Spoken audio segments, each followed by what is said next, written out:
पुराणपुरुषोत्तमपुरुषास्तथा स्मृतिगिरो यमचिन्त्य शक्तिं सृष्टिस्थितिप्रलयकारणमामनन्ति तं श्यामसुन्दरमवेक्रियमात्ममूर्तिं सर्वेश्वरं प्रणतिमात्रवशं भजामः। हरे कृष्ण कृष्ण कृष्ण हरे हरे, हरे राम राम राम हरे हरे। जय श्री कृष्ण। गीता मंजरी के सभी श्रोताओं को मेरा सम्यक प्रणाम। आप श्रोताओं को कुछ विशेष सूचना देने के लिए अलग से यह रिकॉर्डिंग की जा रही है। आप लोगों से कुछ दास का निवेदन है। गीता मंजरी में जो प्रसंग आरंभ हुआ है, यह बहुत ही दार्शनिक विषय है और संपूर्ण गीता में ही ऐसे विषयों की प्रचुरता है, अधिकता है। आप लोगों में से बहुत लोग प्रारंभिक स्तर के होंगे जिनको गीता के संबंध में अधिक जानकारी नहीं होगी। कुछ लोग मध्यम स्तर के होंगे जिनको थोड़ी सामान्य जानकारी हो सकती है। कुछ लोग उच्च स्तर के होंगे जिनको अच्छा खासा ज्ञान गीता के विषय में है। तो दास के लिए यह एक चुनौती है कि सामने श्रोताओं को ना देखते हुए उन सब की आवश्यकताओं की पूर्ति कैसे की जाए, क्योंकि गीता एक कथा ग्रंथ नहीं है, कहानियाँ इसमें नहीं है। यह शुद्ध वैदिक धर्म के सिद्धांत का प्रतिपादन करने वाला है, जिसमें अनेक प्रकार के विषय आते हैं और वर्तमान समाज में लोगों को उन विषयों से संपर्क नहीं रहा है, इसलिए विषय कठिन हो जाता है। मेरा यह प्रयास रहता है कि जो श्लोक चर्चा के अंतर्गत है उससे संबंधित सभी आवश्यक पहलुओं को स्पर्श किया जाए।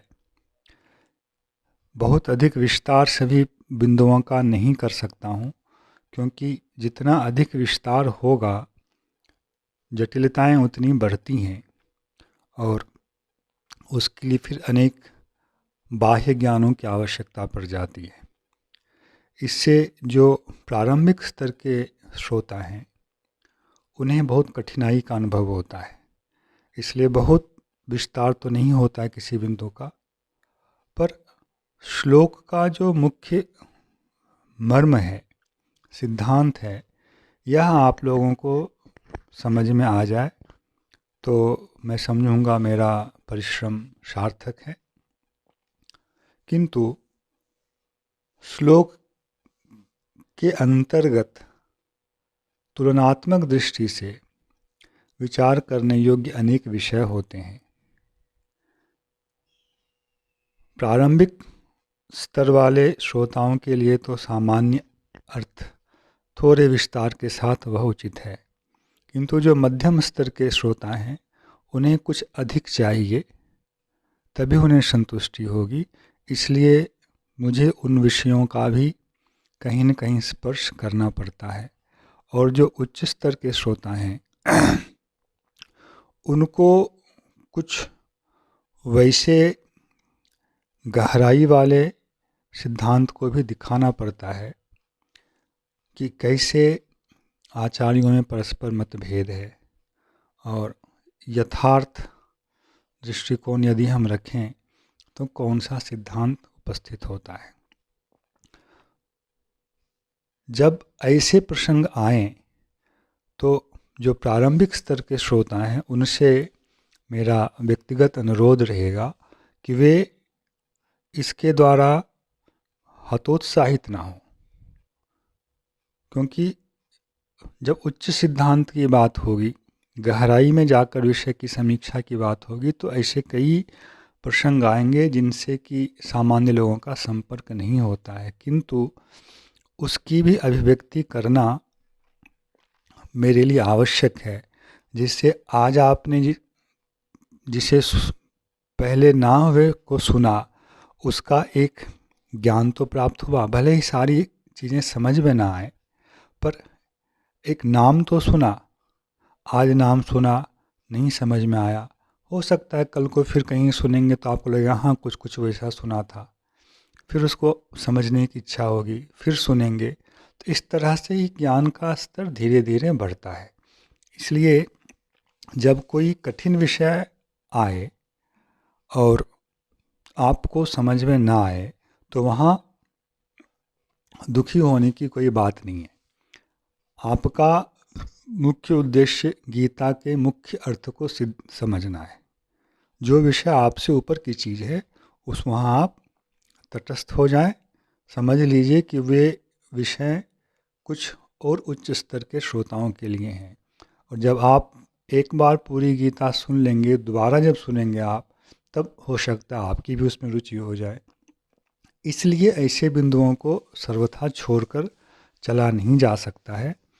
हर स्तर के श्रोताओं को संतुष्ट करना दास का उद्देश्य है। यही आप लोगों से निवेदन है, कहीं भी आप दुखी ना हो, छोड़कर चला जाऊं ऐसा मत सोचें। यदि आपको लगता है कि यह विषय और भी विस्तार से बताना चाहिए, यह मुझे समझ में नहीं आया, तब आप लोगों से निवेदन है कि ग्रुप में जो एडमिन हैं उनका नंबर वहाँ है, आप वहाँ व्हाट्सएप अथवा टेलीग्राम जैसे भी हो, वहाँ आप अपने उस विषय को लिख दें कि मुझे यह समझ में नहीं आया, इसे और अधिक विस्तार से समझाने की आवश्यकता है। तो उसके लिए अलग से समझाने का प्रयास किया जाएगा। क्योंकि श्रोता मेरे सामने नहीं होते हैं, इसलिए मेरे लिए यह निर्णय कर पाना बहुत कठिन होता है कि कौन किस स्तर का है। तो इससे मुझे एक दिशा प्राप्त होगी कि मुझे इन स्तर के श्रोताओं के लिए और भी सरलता से विषय को प्रस्तुत करना है। और यह भी आप लोगों को ध्यान में रखना चाहिए कि अभी कुछ चीज़ों को प्रारंभिक रूप से कहा जा रहा है, आगे बार बार ये विषय आएंगे। जब दोबारा ये विषय आएंगे तो वहाँ फिर आपको एक आधार प्राप्त रहेगा अभी का, तो वहाँ इसे और अच्छी तरह से समझ सकते हैं आप। अर्जुन ही भगवान की बातों में भ्रमित सा हो रहे हैं, जो खुद ही बोलते हैं कि मैं आपकी बातों का ठीक से स्पष्टतः भाव नहीं समझ पाया, कृपा कीजिए इसको आप ठीक से समझाएं। तो जब अर्जुन की वह स्थिति है, तो हम लोगों के लिए तो बहुत सामान्य सी बात है। इसलिए एक बार में ही अभी ही सब कुछ समझ में आ जाए ऐसा भी नहीं है। यह विषय बार बार गीता में आता रहेगा, ऐसे विषय आते रहेंगे, इसलिए दुखी होने की कोई बात नहीं है। जहाँ आपको कुछ कठिन लगता है, आप अपनी भावना का प्रदर्शन कर दें, लिख दें कि यह विषय हमें समझ में नहीं आया, तो उसके लिए अतिरिक्त रूप में कुछ डाल दिया जाएगा आप लोगों को समझाने के लिए। आशा है आप लोग इसे सकारात्मक रूप से ग्रहण करेंगे। जय श्री कृष्ण। हरे कृष्ण कृष्ण कृष्ण